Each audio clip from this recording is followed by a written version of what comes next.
The locket from the hitchhiker, now my talisman, lay heavy in my pocket as I approached the entrance of the never-ending tunnel. It was rumored among the locals to be a place where reality and the supernatural intertwined, where those who entered were seldom seen again.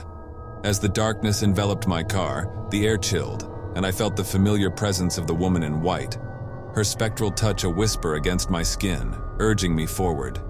The tunnel stretched before me, its walls pulsating with an unseen heartbeat.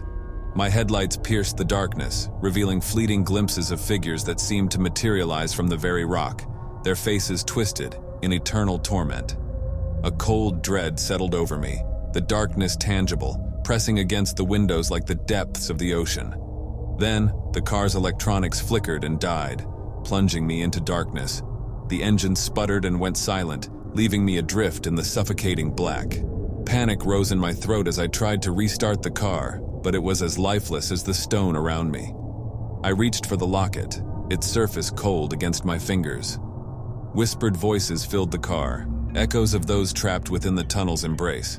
Among them I heard her, the woman in white, her voice a beacon in the consuming dark. "Find the light," she urged, a directive that felt both impossible and imperative. With no other choice, I stepped out of the car, the locket clenched in my hand. The darkness was oppressive, a physical weight that sought to crush me. But I moved forward, guided by her voice, each step an act of faith in the unseen. The tunnel seemed to stretch into infinity, the darkness a living entity that whispered of despair and madness. Shadows moved at the edge of my vision, shapes that were human and yet not, their eyes glowing with a hunger that chilled my blood. I walked for what felt like hours, the darkness unyielding. Just as I began to despair, a faint light appeared in the distance, a glimmer of hope in the abyss. I quickened my pace, the light growing brighter, revealing itself to be an exit, or so I hoped. As I neared the source, I realized it was not daylight but a fire, its flames dancing with an unnatural hue. Around it, figures moved, their forms shifting between human and shadow, trapped in a ritual as old as time. In the center of the fire, a figure was bound, her dress white against the flames. It was her, the woman in white, her eyes meeting mine across the distance. The realization struck me like a physical blow. To free her, I must break the cycle of this ritual. The shadows sensed my resolve, turning their hunger towards me. I dove into their midst, the locket my shield and guide. The battle was fierce, the entities a manifestation of the tunnel's curse, but her voice gave me strength, her presence a constant source of courage. As I reached the fire, I understood what needed to be done.